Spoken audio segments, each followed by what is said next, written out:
All right, class, let's take a trip back to when America was just getting started.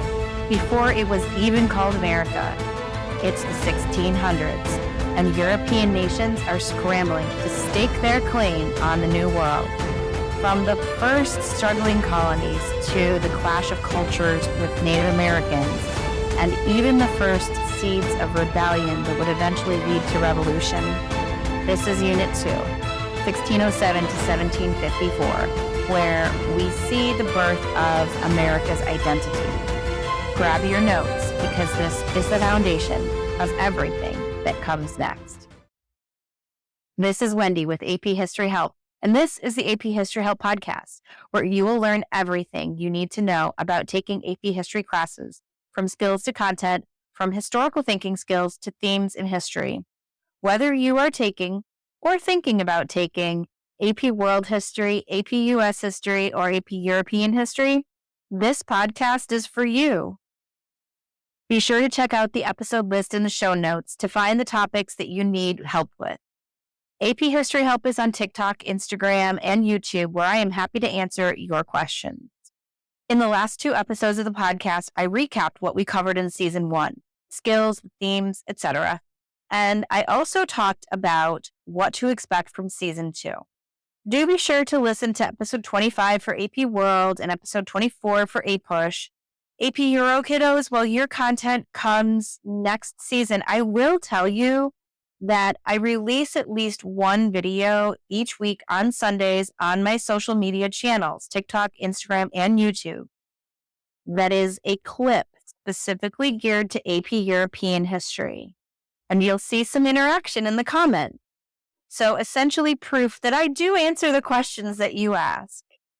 In addition, you can find the self-paced AP European enrichment courses that I offer on OutSchool in the show notes. Okay, now on to today's episode. Today, students, I will teach you Unit or Period 2 of AP U.S. History.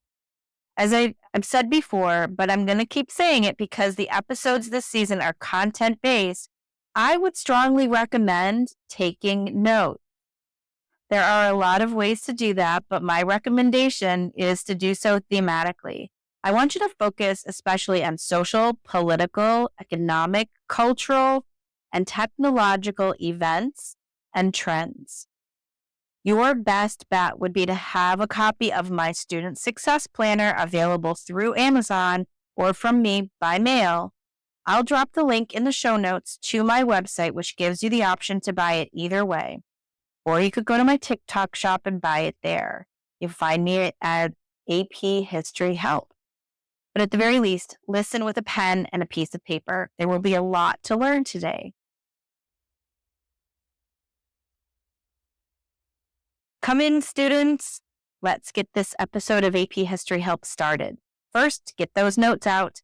We've got a lot of thematic focus as well as a good deal of comparison and change and continuity. Our topic for today is Unit 2 of AP U.S. History. The time period is 1607 to 1754. It's what I would call the colonization of North America. The main themes in this unit are social, political, and economic.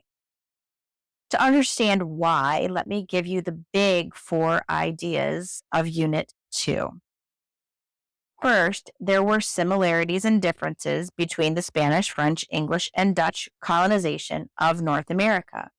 Second, the English colonies were largely allowed to govern their own affairs and oftentimes ignored English mercantile laws in the period of salutatory neglect prior to 1754. Third, we see Native Americans and Europeans engaged in a variety of complex relationships. And last, the horrible institution of slavery developed in the colonies. We will zoom in on each of these big ideas as we cover Unit 2. But first, as you're expected to do in the DBQ and the LEQ, let's contextualize the unit. Previously, in Unit 1, the focus was on exploration, the initial contact.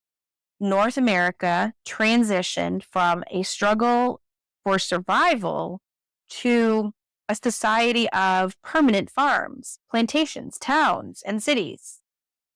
So we now see expanding colonization. In a variety of ways, the European settlers brought culture and ideas and sought to dominate the indigenous people. Different societies emerged as Europeans and American Indians maneuvered and fought for dominance, control, and security in North America. And what results is colonial regions with different imperial goals, different cultures, and different environments. We'll start by briefly mentioning the Spanish, as they had already done the majority of their exploring and claiming land prior to 1607. New Spain, which was modern-day Mexico, as well as what is now Florida, and many of the Caribbean islands were already in their possession. Spanish settlements developed slowly in North America as a result of limited mineral resources and strong opposition from American Indians. Missionaries were working pretty hard to win converts to Roman Catholicism, to right the wrongs of the Reformation and the growth of Protestantism in Europe. Spanish colonies were mostly populated by men, and they would start to include Native Americans and Africans in their society. Florida was claimed by Ponce de Leon in 1513, and in 1565, they established a permanent settlement in St. Augustine. Side note here, put that city on your bucket list. If you've never been there, you should go. For historic reasons, for cultural reasons, for the beach, I especially recommend a trip during the winter holidays, as the lights there are nationally acclaimed.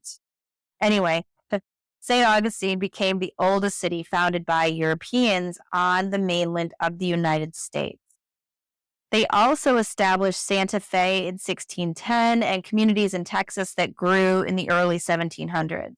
Last, they started a settlement in San Diego in 1769 with Spanish missions scattered along the California coast. Probably the most important thing to note about Spanish influence is the resistance to it. I mentioned this in episode 24, the Pope's Rebellion, or the Pueblo Revolt. A rare example of Native Americans resisting the hard sell of Catholicism. While the Spanish would eventually regain control, they let up on pushing religion so hard.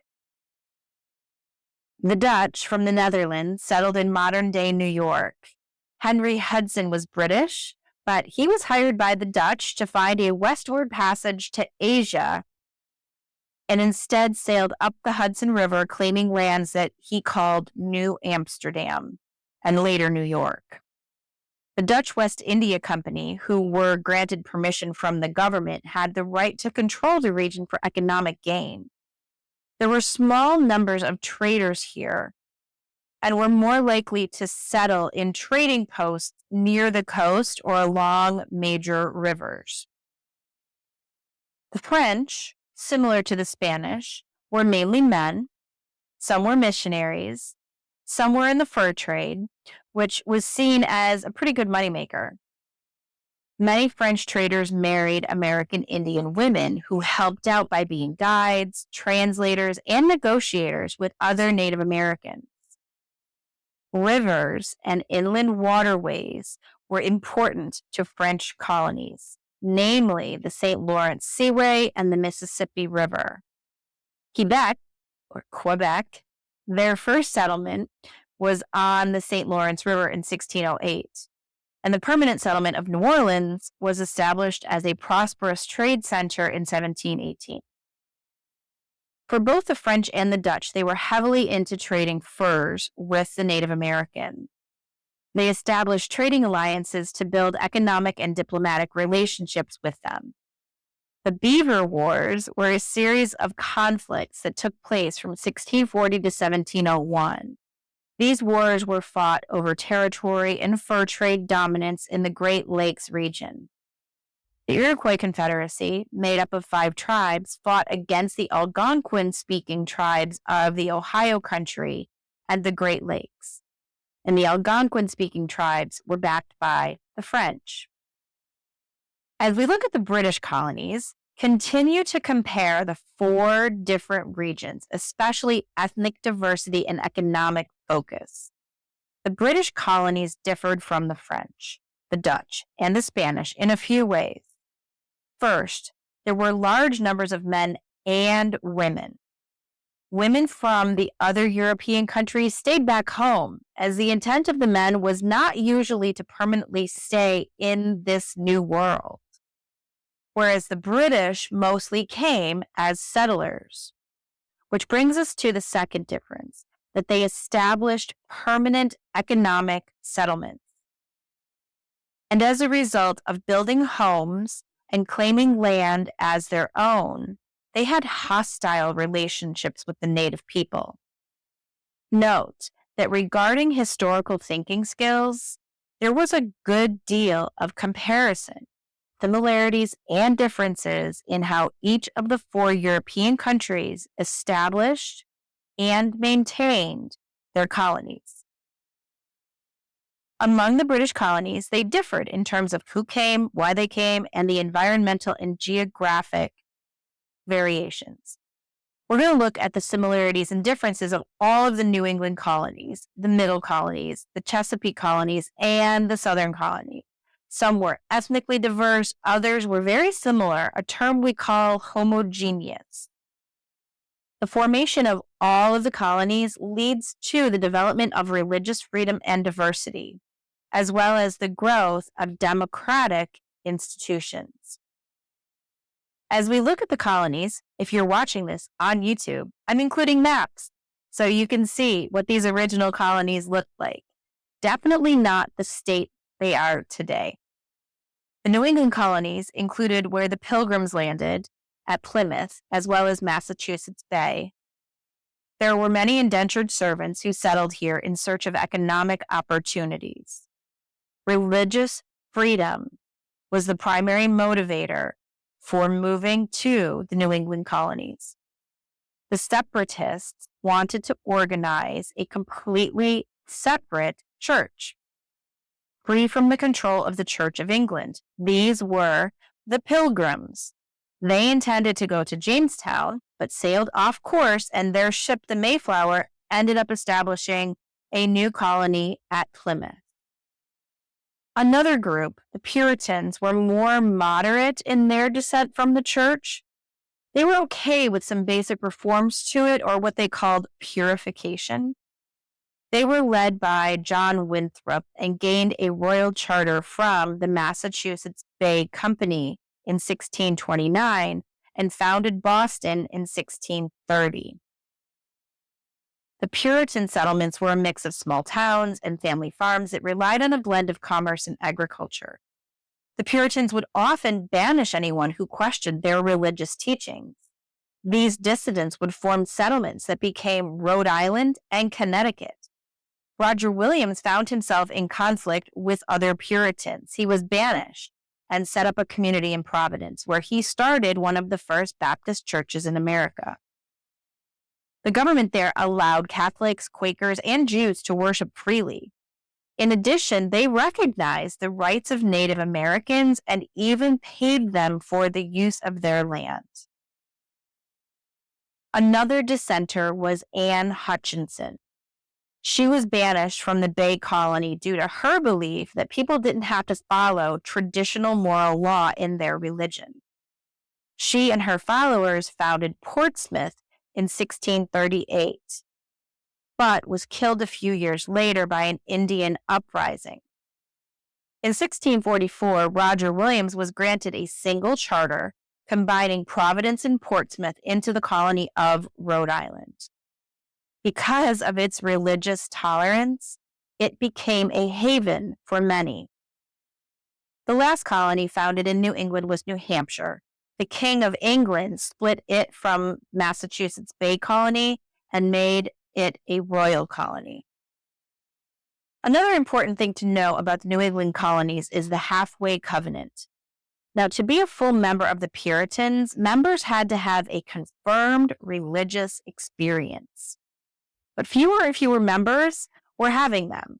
So the halfway covenant was created to allow people to become partial members which led to an eventual weakening of the Puritan Church. Last, the Salem witch trials were a series of hearings and executions that took place in colonial Massachusetts between 1692 and 93. They are an example of the intolerance and injustice in American history. More than 200 people were accused of witchcraft, including Sarah Good, a beggar and a mother, and Sarah Osborne, a woman who hadn't attended church in some time.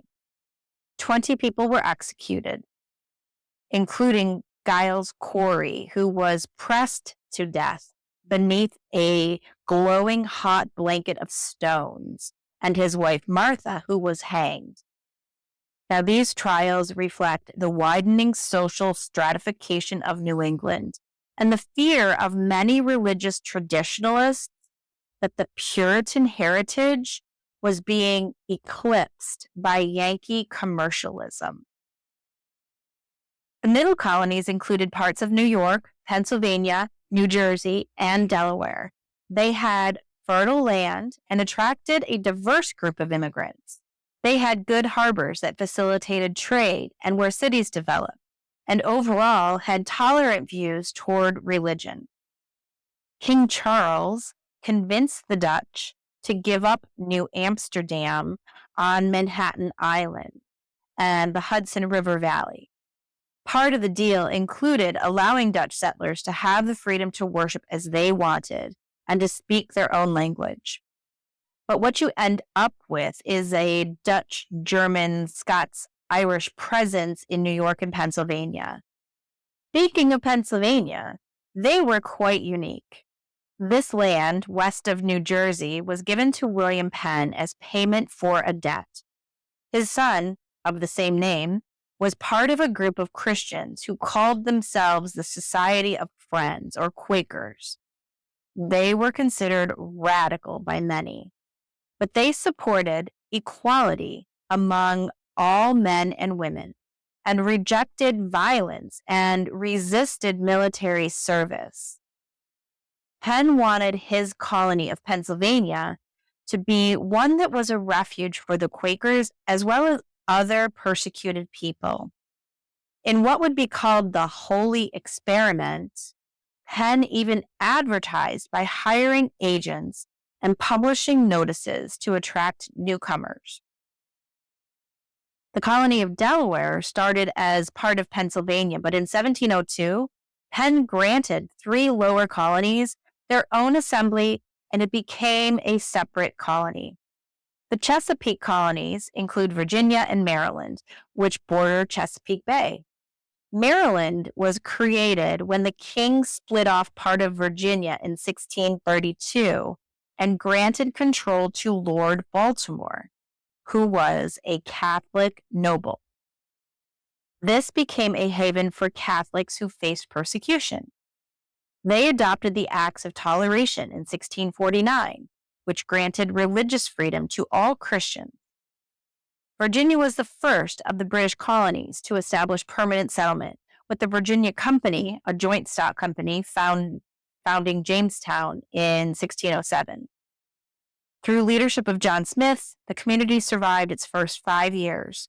John Rolfe, who later married the Indian Pocahontas, helped the colony to develop a variety of tobacco that became popular in Europe, thus making a profit for Jamestown and the Virginia colony. They had their challenges. The starving time was the winter of 1609 to 1610, when food shortages, fractured leadership, and a siege by Powhatan Indian warriors killed 2 of every 3 colonists at James Fort. Starvation weakened the colonists and led to sicknesses like dysentery and typhoid. The colonists ate shoe leather and butchered 7 horses brought from England the summer before. They came close to abandoning Jamestown, but they stuck it out. During the first several decades of colonization, planters mostly used white laborers. However, by the end of the 17th century, landowners relied more on enslaved Africans. Bacon's Rebellion happened in Virginia from 1676 to 1677. It was led by Nathaniel Bacon, who organized a militia of white and black indentured servants and enslaved black people. His militia attacked nearby tribes and burned Jamestown to the ground in September of 1676. The rebellion was eventually suppressed by armed merchant ships and government forces. This was the first popular uprising in the American colonies and has been seen as an early revolt against English tyranny. Later, President Thomas Jefferson regarded Bacon as a patriot rather than a rebel. Last, let's look at the southern colonies of the Carolinas and Georgia. These were founded in the late 17th century during a period called the Restoration, named for the restoring of the British monarchy under King Charles II in 1660. The colonies of the southern Atlantic coast, as well as the British West Indies, used their long growing seasons to develop plantation economies based on exporting staple crops. They depended on the labor of enslaved Africans who often constituted the majority of the population in these areas, and developed their own forms of cultural and religious autonomy. Now, initially, the Southern economy was based on trading furs and providing food for the West Indies. By the mid-18th century, South Carolina had large rice-growing plantations.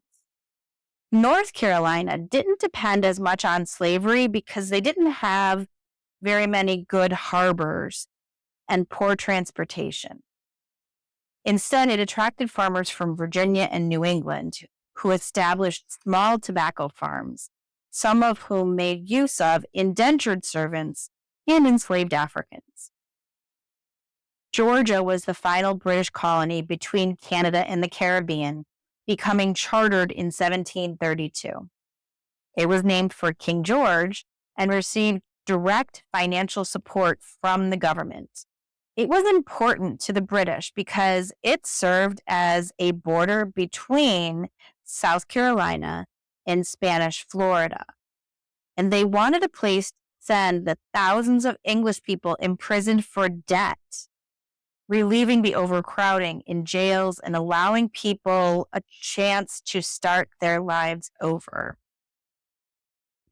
The first governor put down strict regulations, banning drinking and slavery, but due to the constant threat from the Spanish, the colony founded in Savannah didn't do very well.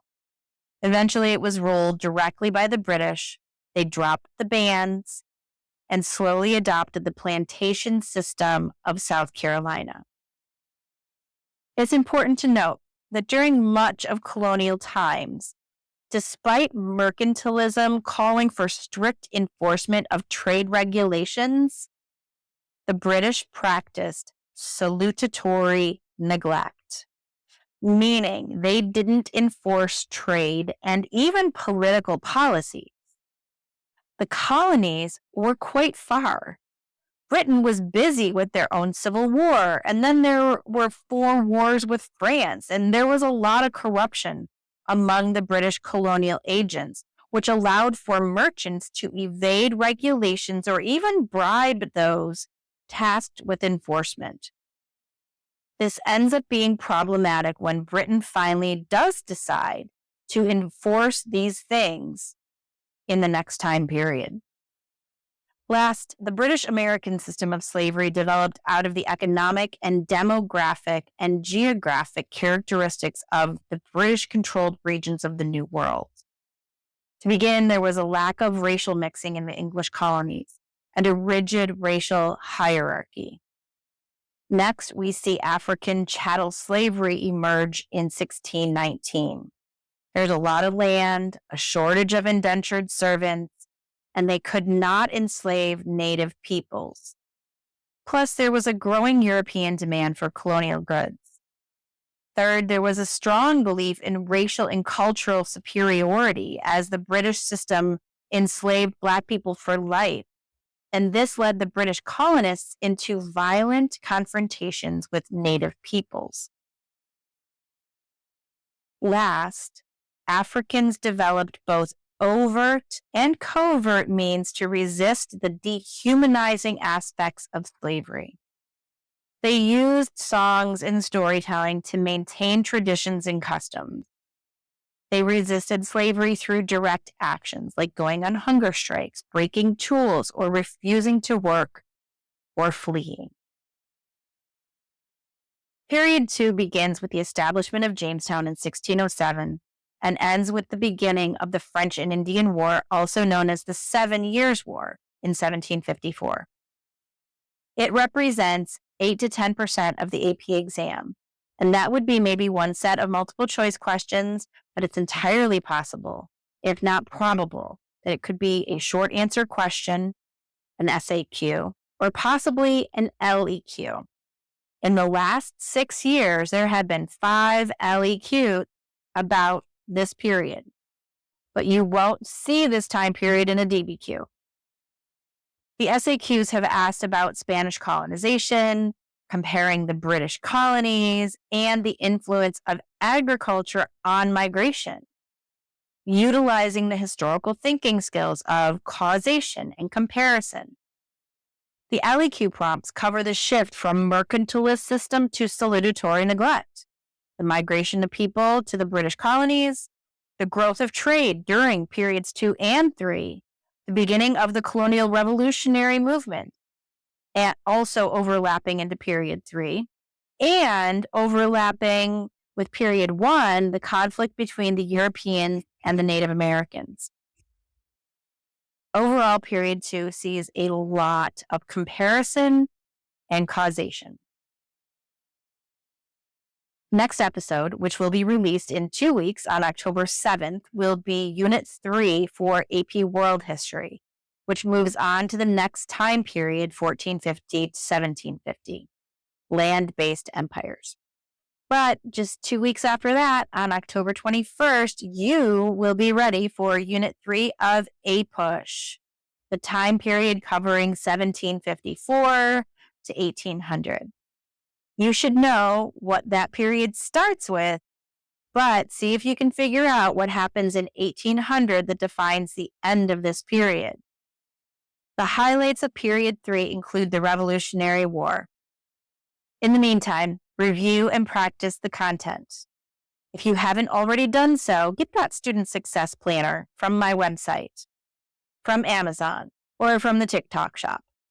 Head on over to my website, aphistoryhelp.com, where you'll see a bunch of ways to contact me. Feel free to do so with any questions you might have. I'm here to help you. And that will do it for this episode.